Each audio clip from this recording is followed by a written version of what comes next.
ईश्वरीय वास्तविकता आधार है और धर्म धुरी और आधार है जिस पर सृष्टि चलती है। इस गति के माध्यम से व्यक्ति स्वयं को अभिव्यक्ति में पूर्ण करता है। इस दृष्टि से सृजन न तो कोई दुर्घटना है और न ही हमें दंडित करने का साधन है, बल्कि यह एक अनंत वास्तविकता की प्रगतिशील अभिव्यक्ति है जो सभी चीजों की उत्पत्ति और स्रोत है। सृजन की प्रक्रिया में यह एक वास्तविकता 3 स्थितियों या स्थितियों को धारण करती है। सृष्टि से परे वह उत्कृष्ट सृष्टि जो सृष्टि से पहले अस्तित्व में है और संपूर्ण सृष्टि के विलीन हो जाने पर भी अस्तित्व में रहेगी। यह शाश्वत और अनंत वास्तविकता है।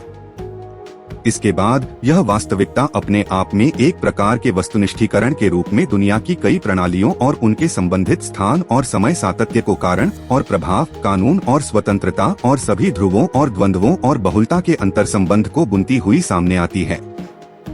अंततः यह वास्तविकता संतुलन बनाए रखने और खेल को अत्यधिक अराजक होने से रोकने के लिए सृष्टि के प्रत्येक व्यक्तिगत तत्व और इकाई में प्रवेश करती है। प्रत्येक व्यक्तिगत इकाई को एक ही एकता में बांधती है। धर्म का संचालन भी त्रिगुणात्मक है। उत्कृष्ट दिव्य वास्तविकता धर्म का आधार और आधार है।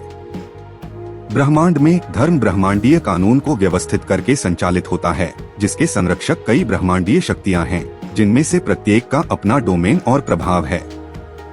ये ब्रह्मांडीय शक्तियां देवी देवताओं का एक पदानुक्रम बनाती हैं, जिसके शीर्ष पर 4 मुख्य ब्रह्मांडीय शक्तियां हैं जो एक सच्चिदानंद के 4 मुख्य पहलुओं से उभरी हैं: सत्य या अस्तित्व, चित या चेतना, तपस या बल, आनंद या परम आनंद।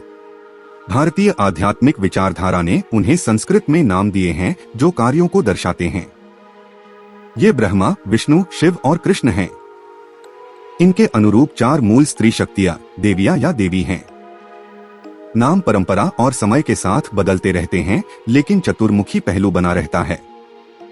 इसके बाद प्रत्येक मुख्य ब्रह्मांडीय शक्ति एक अधिक विशिष्ट कार्य के साथ कई अन्य को सामने लाती है, जब तक कि शक्तियां सृष्टि के सबसे छोटे विवरण में प्रवेश नहीं कर जाती। सनातन धर्म इन ब्रह्मांडीय शक्तियों या देवताओं को मान्यता देता है। देवा और देवी बहुत सारे ब्रह्मांडीय प्रबंधकों की तरह हैं, प्रत्येक का अपना क्षेत्र और कार्य है। यह ब्रह्मांडीय शक्तियों और उनके कामकाज का गहरा और विस्तृत ज्ञान है, जिसके कारण एक समय की शक्तिशाली सभ्यता का विकास हुआ जो सरस्वती, गंगा और भारत की अन्य प्रमुख नदियों के किनारे फली फूली। जिन धर्मों ने देवताओं को खत्म कर दिया है, उन्होंने इस ज्ञान को खो दिया है, जिससे ईश्वर और विश्व के बीच एक न पाटने योग्य खाई पैदा हो गई है। आधुनिक विज्ञान इन खोए हुए रहस्यों को फिर से खोजने का एक धर्मनिरपेक्ष प्रयास है, लेकिन कई खतरों से भरे एक लंबे घुमावदार श्रमसाध्य रास्ते से। ये खतरे इसलिए उत्पन्न होते हैं क्योंकि ये ब्रह्मांडीय शक्तियां अपने मूल से आगे और आगे की गति में एक निश्चित स्वतंत्रता के साथ कार्य करना शुरू कर देती हैं, जो अंततः मूल पर पर्दा डाल देती है। वे कटा हुआ और अलग महसूस करते हैं और ऐसे ब्रह्मांड बनाना शुरू कर देते हैं जो स्पष्ट रूप से सत्य के मूल नियम के विपरीत हैं। हम कह सकते हैं कि यह सृष्टि के मूल से और आगे बढ़ने का अपरिहार्य परिणाम था। निश्चित रूप से इसकी पूर्व कल्पना की गई होगी और इसकी अनुमति दी गई होगी, क्योंकि अंततः यह सत्य के नियम को चुनौती और विरोध के माध्यम से अभिव्यक्ति को और अधिक परिपूर्ण बना देगा।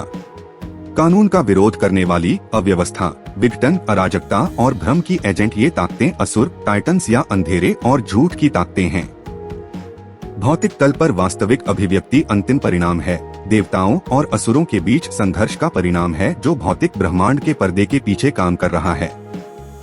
भौतिक ब्रह्मांड भारतीय विचार में ऊपर, इसके पहले और नीचे मौजूद कई ब्रह्मांडों या दुनियाओं में से एक है।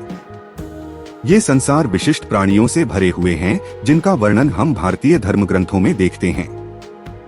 चाहे हम उन पर विश्वास करें या न करें, इन दुनियाओं और उनके अस्तित्व और शक्तियों का ब्रह्मांडीय कामकाज पर बहुत प्रभाव पड़ता है। इतना ही नहीं, वे हमारे रोजमर्रा के जीवन में भी हस्तक्षेप करते हैं और सत्य के नियम के साथ या उसके विपरीत कदम बढ़ाते हैं। तदनुसार हम सीखने के किसी न किसी चरण में प्रवेश करके परिणामों का सामना करते हैं। श्री अरविंद ने कई स्थानों पर इसका वर्णन किया है। अधिक सनातन इतिहास वीडियो के लिए सनातन संसार AI की सदस्यता लें।